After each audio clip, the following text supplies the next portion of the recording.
Bayangkan sebuah tempat di mana Anda membuka mata di pagi hari dan cuaca sangat dingin. Ini bukan cuaca musim dingin yang normal dan Anda harus bekerja lebih keras untuk bertahan hidup.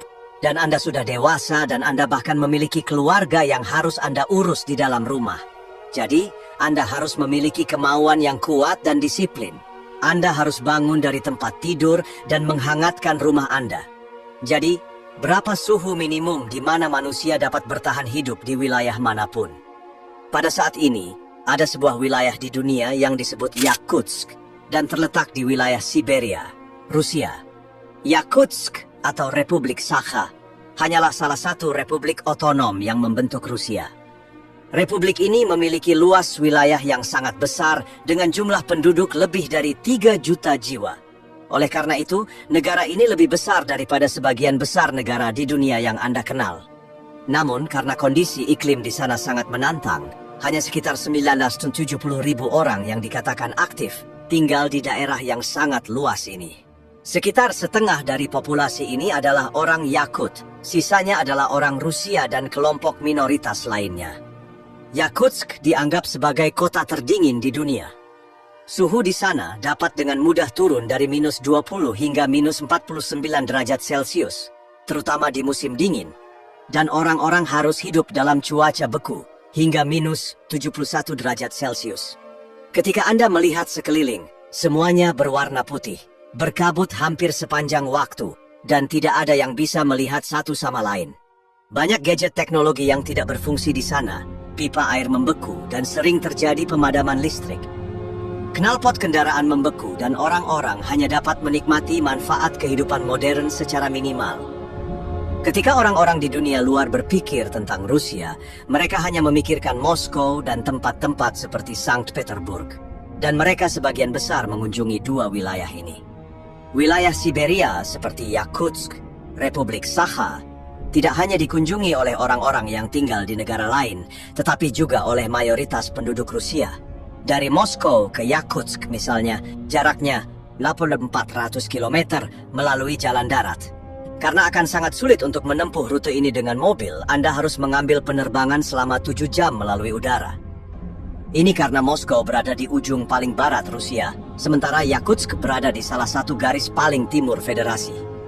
Bahkan, ini adalah indikator lain dari seberapa besar wilayah Rusia.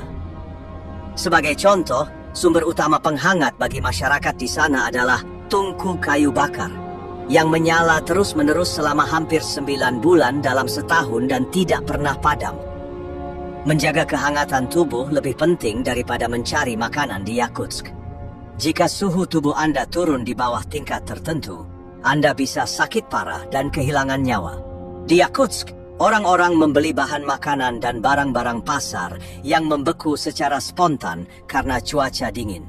Pasar ikan adalah pasar yang utama. Karena iklim di sana tidak cocok untuk pertanian dan budidaya sayuran, penduduk Yakutsk umumnya makan ikan yang ditangkap dari danau beku. Mereka membawa pulang ikan beku dari pasar dan menggunakan pisau tajam untuk menghilangkan sisiknya. Tak ada seorang pun yang tinggal di Yakutsk yang menolak makan ikan dengan cara ini. Selera masyarakat sudah terbiasa dengan hal ini dan makan ikan beku mentah telah menjadi hidangan nasional mereka. Mereka mengatakan bahwa mengiris ikan mentah sangat berguna dan lezat, serta melindungi mereka dari hawa dingin demi kesehatan. Ada masalah lain di wilayah ini yang sama pentingnya dengan menjaga kehangatan dan mencari makanan, yaitu masalah air minum. Tidak ada instalasi pengolahan air atau bisnis yang menjual air minum siap saji di Yakutia. Oleh karena itu, sangat penting untuk dapat memasok air minum bersih. Karena selama musim dingin yang panjang, pipa-pipa dari rumah ke air bersih membeku dan terputus. Untuk mendapatkan air, orang-orang pergi ke sungai yang memiliki air bersih dan membawa pulang bongkahan es untuk persediaan. Tentu saja, bongkahan es tidak tersedia di sungai. Dibutuhkan banyak tenaga dan tenaga untuk memecahkan es dari sungai. Orang-orang memotong lapisan es dengan alat pemotong bermotor, tombak, dan kapak, dan membuangnya dalam bentuk potongan-potongan. Ini bukan pekerjaan untuk satu orang. Inilah sebabnya mengapa masyarakat Yakutia harus bersatu untuk bertahan hidup. Setelah semua pekerjaan selesai, Bongkahan es diangkut dengan traktor dan didistribusikan ke rumah-rumah. Saat air mulai surut, mereka membuang bongkahan es yang mereka bawa ke rumah ke dalam tong-tong berisi air bersih. Mereka menggunakan pisau untuk memecah bongkahan es agar lebih cepat mencair dan berubah menjadi air. Ketika es di dalam tong mencair, mereka menggunakan airnya untuk mencuci tangan dan wajah, dan bahkan untuk minum. Singkatnya, jika Anda tinggal di Yakutsk atau menjadi tamu di rumah keluarga, jangan menunggu air keluar dari keran. Ambil mangkuk dan gunakan air sebanyak yang Anda butuhkan dari tong air bersih yang terletak di sudut tertentu di rumah. Jika Anda tinggal di Yakutsk dan memiliki anak, hidup Anda akan menjadi lebih sulit, karena jalanan selalu bersalju dan dingin. Anak-anak di wilayah ini harus pergi ke sekolah selama suhu udara lebih hangat dari minus 55 derajat Celcius.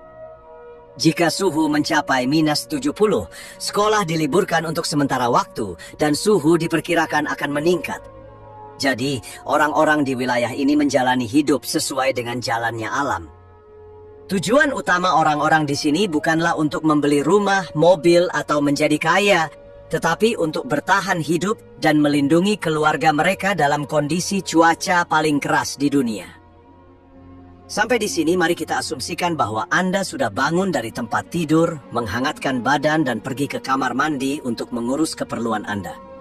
Langkah selanjutnya tentu saja adalah sarapan. Menurut Anda, apa yang biasa dimakan orang lokal di Yakutsk untuk sarapan? Orang-orang lebih suka makan makanan berlemak sebanyak mungkin untuk sarapan. Alasannya, makanan berlemak merupakan penyimpan energi yang tinggi dan membuat Anda tetap hangat. Itulah mengapa Anda mungkin akan mendapatkan pancake berminyak dan makanan berkrim untuk sarapan. Tidak banyak variasi saat sarapan, dan mereka makan pancake sebagai roti dan mencelupkannya ke dalam selai. Mereka tidak menggunakan lemari es di rumah mereka, dan memang tidak perlu. Orang-orang menyimpan makanan mereka di area di luar rumah atau di area dingin di dalam rumah yang tidak memiliki pemanas. Dan ketika Anda keluar rumah, tidak akan ada tungku kayu bakar yang berderak di samping Anda. Orang-orang di Yakutsk terbiasa mengenakan setidaknya 4 atau 5 lapis pakaian dan menjadikannya sebagai gaya hidup. Ketika pergi keluar, orang-orang mengenakan mantel bulu dan sepatu berinsulasi untuk melawan hawa dingin. Ini bukan masalah pilihan, tetapi suatu keharusan untuk bertahan hidup. Cuaca di luar sangat dingin, jadi jika Anda berada di luar selama lebih dari setengah jam, Anda mungkin akan mengalami masalah. Contohnya, meskipun Anda menutupi seluruh bagian tubuh Anda, bulu mata dan alis, Anda tidak dapat menghilangkan rasa dingin setelah beberapa saat. Oleh karena itu, Anda harus cepat-cepat pergi ke tempat yang Anda tuju. Di sisi lain, Sakha adalah salah satu kelompok bahasa tertua dari ras manusia dan merupakan dasar dari semua kelompok bahasa Asia Tengah. Oleh karena itu, bahasa ini sangat berbeda dengan bahasa Rusia. Jadi, orang Yakutsk yang mulai bersekolah harus mempelajari bahasa ibunya dan bahasa lain seperti bahasa Rusia secara bersamaan. Karena anak muda yang belajar mungkin tidak ingin tinggal di dalam perbatasan Yakutsk. Jika mereka ingin berekspansi ke berbagai wilayah Rusia, bahasa Rusia adalah kebutuhan besar untuk kehidupan bisnis. Bahasa Rusia adalah bahasa yang digunakan secara luas, tidak hanya di dalam perbatasan Rusia, tetapi juga di seluruh dunia. Ada juga praktik yang tidak biasa di sekolah-sekolah Yakutsk, di mana para siswa diberi hadiah di akhir pelajaran. Orang-orang di Yakutsk makan sangat sering dan teratur karena mereka harus tetap berenergi untuk melawan udara dingin. Itulah mengapa anak-anak diberi camilan seperti buah, minuman, permen, atau makanan di sela-sela pelajaran. Di Yakutsk, keluarga-keluarga mengantar anak-anak mereka sendiri ke sekolah meski cuaca sangat dingin. Jarak antara pemukiman dan sekolah sangat dekat, dan semua penduduk setempat saling mengenal satu sama lain. Desa-desa di Yakutsk dihuni oleh komunitas yang terdiri dari kurang dari 1.000 orang, dan penduduknya sangat akrab. Orang-orang saling menjaga dan melindungi satu sama lain. Di desa-desa Yakutsk tak ada rasisme, diskriminasi etnis, penculikan, atau terorisme. Siapa yang mau ambil pusing dengan hal-hal seperti itu di wilayah terdingin di dunia?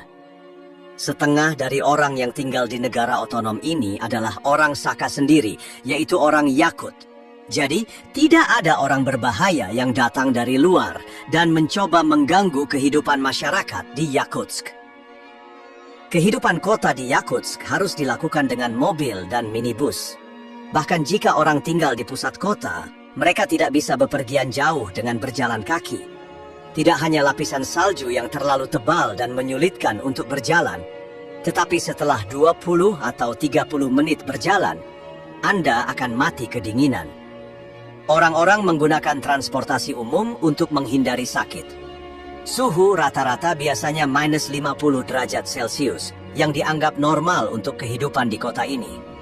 Selain itu, asap dari knalpot mobil berubah menjadi kabut asap dalam beberapa detik. Jadi kecuali Anda memiliki mata peri, Anda tidak dapat melihat lebih dari beberapa meter. Selain itu, orang tidak memakai kacamata di luar ruangan sebanyak mungkin, karena logamnya menempel di wajah dalam cuaca yang sangat dingin. Jika lensa menempel di kulit Anda, pipi dan area mata Anda bisa rusak parah. Selain itu, tak seorang pun keluar rumah di Yakutsk kecuali terpaksa. Orang-orang hanya pergi ke kota untuk berbelanja dan acara-acara wajib. Khususnya di musim dingin, hari akan benar-benar gelap sekitar pukul 5 sore dan orang-orang akan kembali ke rumah mereka. Di siang hari, Anda akan melihat semua orang mengenakan mantel, bulu tebal, kupluk, dan syal. Karena kehidupan di Yakutsk 2 atau 3 kali lebih dingin dari kulkas. Apalagi jika Anda memiliki mobil pribadi dan tidak merawatnya lebih dari biasanya, mobil itu akan segera rusak. Tidak ada tempat parkir bawah tanah di Yakutsk, jadi kendaraan selalu berada di luar. Karena alasan ini, kendaraan harus diisolasi dengan penutup yang tebal. Saat berjalan-jalan di kota, Anda bisa melihat banyak benda di pinggir jalan yang membeku. Orang-orang bahkan mengeringkan pakaian mereka dengan cara yang tidak lazim. Karena peralatan listrik tidak berfungsi dengan baik dan pipa air membeku, orang-orang mencuci pakaian mereka dengan tangan dan kemudian menjemurnya di luar. Tetapi masalahnya adalah pakaian orang-orang membeku seperti kertas dan mereka harus memanaskan pakaian yang membeku untuk mengenakan pakaian bersih. Anda bahkan bisa melakukan eksperimen sederhana seperti ini tentang betapa dinginnya cuaca di sana.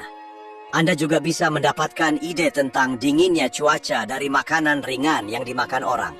Anda juga dapat mengunjungi museum es dan patung es di kota-kota. Tempat-tempat yang terbuat dari es ini tidak pernah mencair dan tetap asli sepanjang tahun. Mereka menyebutnya permafrost area. Itu berarti permafrost. Di Yakutsk, tanah beku yang ada di bawah tanah ini tidak rusak sama sekali. Dan barang-barang yang ada di dalamnya dapat bertahan sepanjang tahun tanpa meleleh. Hampir semua rumah di Yakutsk terbuat dari kayu. Rumah-rumah kayu menjaga bagian dalam rumah tetap hangat dan memungkinkan panas dari tungku kayu tetap berada di dalam. Hewan-hewan di wilayah ini adalah spesies yang berhasil beradaptasi dengan iklim dingin. Sedemikian rupa sehingga mereka dapat bertahan hidup hingga suhu minus 70 derajat tanpa membeku. Ketika Anda pergi ke sana, Anda akan melihat bahwa kuda, rusa, dan anjing memiliki bulu yang paling tebal. Secara historis, spesies hewan yang kuat telah mampu bertahan hidup di wilayah ini, sementara yang lain tidak pernah bisa bertahan hidup di udara dingin Siberia. Di Yakutsk, memperbaiki, membetulkan, atau membuat barang-barang rumah tangga bukanlah jenis pekerjaan. Itu adalah kegiatan yang harus diketahui dan dilakukan oleh setiap pria dewasa.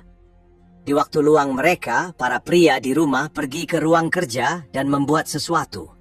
Mereka bahkan menanamkan sifat ini pada anak laki-laki mereka. Kebiasaan ini lebih dari sekadar hobi, melainkan kebutuhan untuk bertahan hidup. Misalnya, mobil Anda mogok atau atap rumah Anda bocor.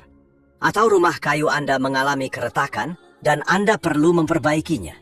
Sebagai kepala rumah tangga, pria bertanggung jawab untuk menyelesaikan masalah ini.